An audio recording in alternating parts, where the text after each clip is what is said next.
But in addition to that, by going after, saying we want to go after people in schools and in places of worship and in healthcare facilities, the cruelty there and the impact there is to really isolate immigrant families or families that have mixed status so that they can't participate in the fabric of culture the way they do right now and in the basic fabric of services that we all avail ourselves of, so that they are more isolated, so they are more afraid, so they don't feel supported by their fellow Americans and the other people who live among them.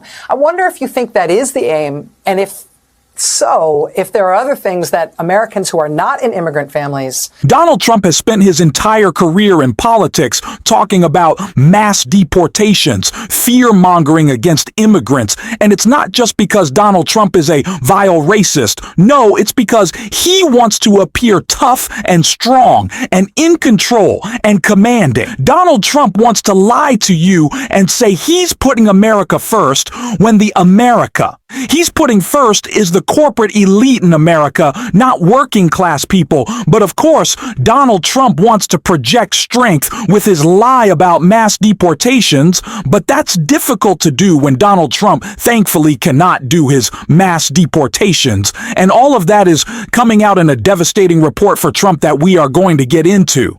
But before we do, if I could quickly ask you to leave a like on this video, and if you haven't already, and you enjoy our channel, to hit that subscribe button. It goes a long way, and it really does mean a lot to me now. Before we get into this devastating report from Donald Trump, I want to check out two clips that I think really set the stage for all this. Right here. But we could make deals where we'd get these animals out of our country. And you know, if you take the shooters, the people that hit old ladies in the back of the head with a baseball bat when they're not looking, that walk down the street, the people that you see it, the people that take out a gun and shoot you for no reason at all.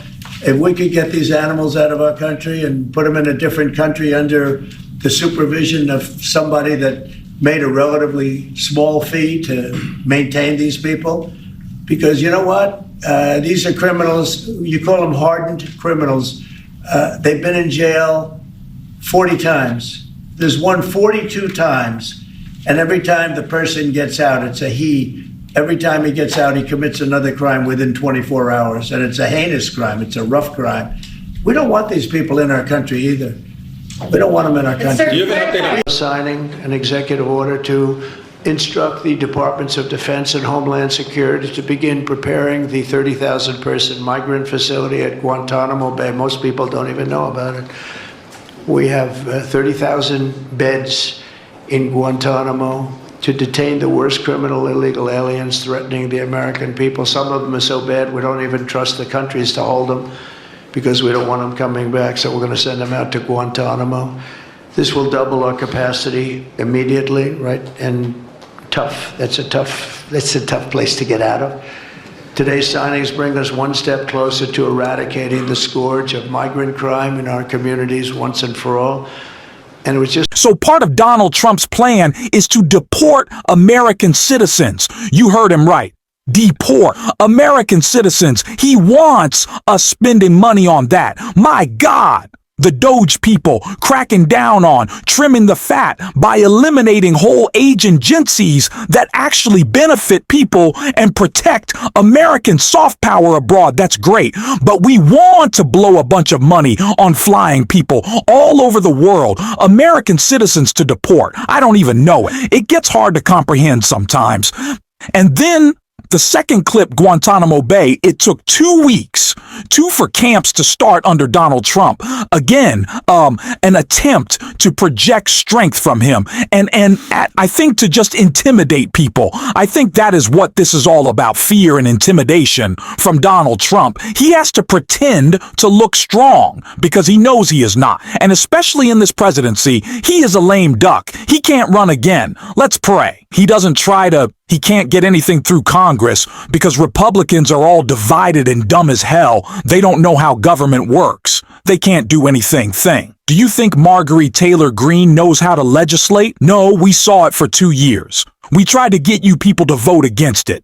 You watch and you know what you're talking about. It's why you're hanging out with us. No, he has to project the strength because he's insecure and his plans don't work. And nowhere is that better exemplified. In this report, right here, Trump's migrant crackdown has more bark than bite. Expert says a PR blitz appears to be propping up the first weeks of Donald Trump's migration crackdown, which has so far produced arrest numbers similar to that they were in stretches under Barack Obama. Few would guess that by flipping on the news or scrolling social media. However, Trump's team has flooded the zone with much hyped arrest figures posted on Twitter and turned ICE raids into a spectacle complete with celebrity ineeds like Dr. Phil and Ice Barbie Nancy Mace.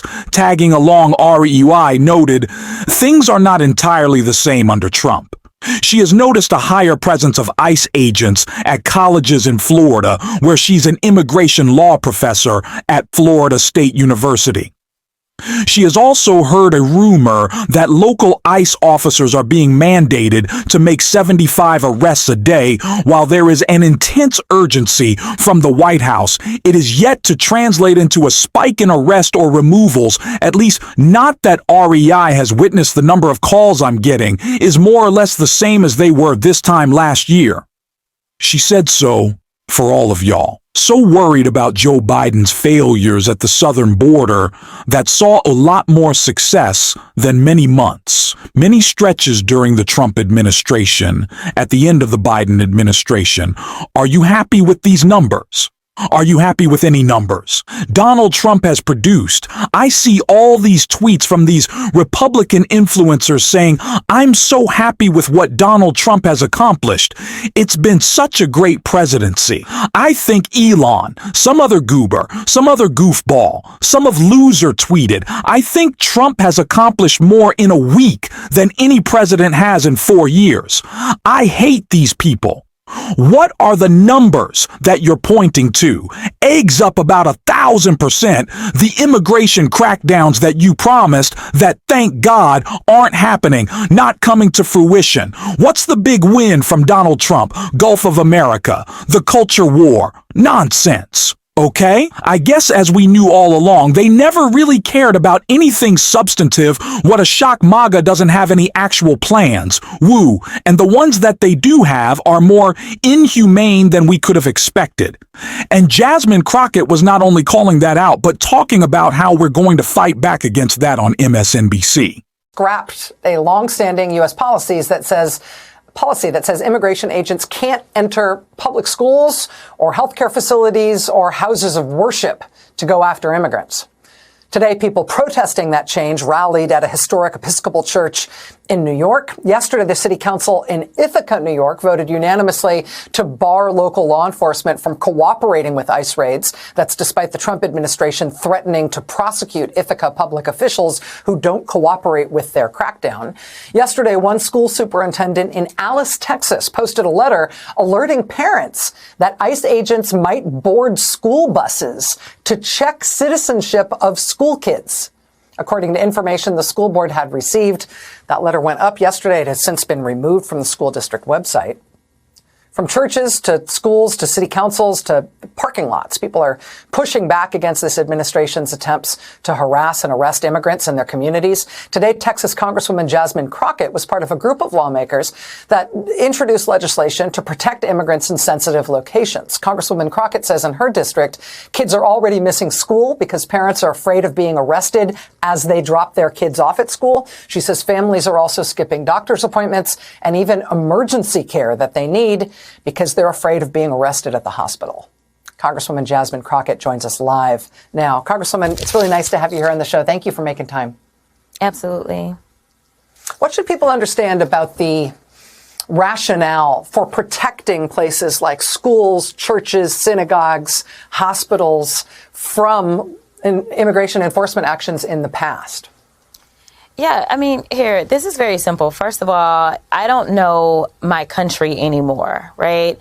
When we are looking at situations that are so disruptive to our communities. And again, as you talked about the hero who wasn't necessarily wearing a cape, but instead had her coffee cup. When we think about the disruption to everyone because of something that really is a civil penalty, I want to get this across to your viewers, because I don't think that people understand that as Republicans oftentimes say things like, oh, they're illegal. They're illegal. According to federal law, you literally can get a traffic ticket that is more serious than what this is. It's a civil penalty. And so to have these guys disrupting you as you are trying to pray, whether you're an immigrant or not, you're disrupting a place of worship. Or tell me about what type of liability. I mean, even if you don't care about the people themselves, but tell me about the type of liability that we may face if somebody literally is trying to seek care and then you take them away from that care and into our custody, right? Like, it doesn't make sense, not to mention the disruption that it causes for everybody else that's seeking care. And now we're talking about the kids. We're talking about parents not taking their kids to get the education that they need, and the kids may be enjoying something that we call birthright citizenship. Yet they're missing out on school because their parents are too afraid to drop them off. And the final point that I'll say is I want people to understand that undocumented folk in this country contribute approximately $100 billion in taxes, and they pay into Social Security that they can't pull down on. So you tell me how any of this makes sense, because the estimation is that it would cost us approximately $200 billion in the first year to try to effectuate this. And we know the Republicans are proposing that ICE be given approximately $350 billion. And right now that's causing a lot of consternation within the Republican caucus. And that is why we are headed to a shutdown on March 14th, because instead of cutting money, it looks like they are absolutely going to need more money. Let me ask you also about the impact, as a representative from Texas, who's been right in the middle of the culture war over this, but also who represents a very diverse district. It strikes me also that with some of these changes, not just saying we're going to go after people wholesale, and not just making it into a big propaganda spectacle and inviting celebrities and, hand-picked media to go along to make it look like an episode of Cops. But in addition to that, by going after, saying we want to go after people in schools and in places of worship and in healthcare facilities, the cruelty there and the impact there is to really isolate immigrant families or families that have mixed status so that they can't participate in the fabric of culture the way they do right now, and in the basic fabric of services that we all avail ourselves of, so that they are more isolated, so they are more afraid, so they don't feel supported by their fellow Americans and the other people who live among them. I wonder if you think that is the aim, and if so, if there are other things that Americans who are not in immigrant families, people who do not face these same kind of threats, if what they can do to kind of bridge that distance.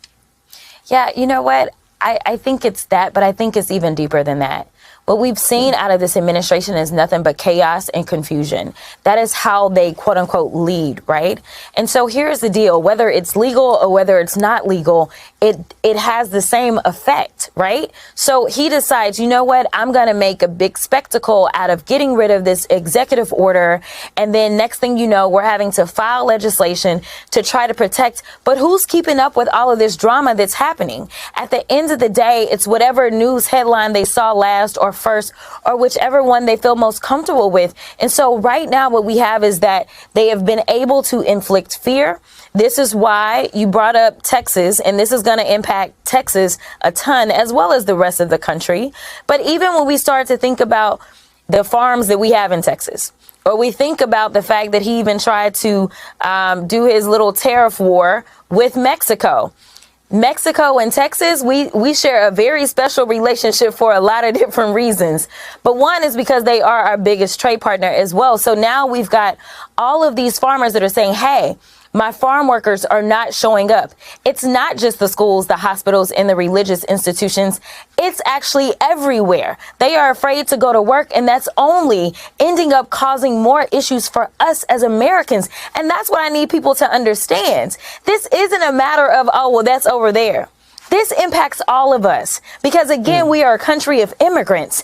And the fact that we have so many people that either don't know our history or want to ignore our history, or as we know, this administration, especially in Black History Month, they want to delete our history. The reality is that immigrants have always been what made this country great, not this white supremacy agenda, which is what we are dealing with. And this is what they are doing. They are instilling fear, whether you are Black, whether you are brown, whether you are someone who just wasn't born here. It's kind of like the birthright citizenship. That is something that we find in our Constitution. And he decided, he probably knew that with the stroke of a pen, he couldn't do anything about it. But guess what? He caused confusion and he caused angst. And that is what we're going to see more of. Texas Congresswoman Jasmine Crockett, anytime you want to come on this show, you just send up a little bat signal and we will make space for you. I'd love to have you back here anytime you want to talk about what's going on in Washington, anytime you want to talk about what's going on in your district. I really appreciate your time tonight. Thanks so much. Continue to bring the fight. That is what we have to do. And it's what we're going to be talking about on this show. You know, that every single day. And if you want to support that, as always, you can hit that subscribe button. You can leave a like on this video. And if you stuck around at the end, you can drop a blue heart in the comments. Speaking of Jasmine Crockett, we might be having her on again soon. I'm going to tease it. I'm not confirming anything. You might want to hit that notification bell to be the first to see. She's the best. Maybe she'll be back soon, you'll see. And until next time, I'll see you.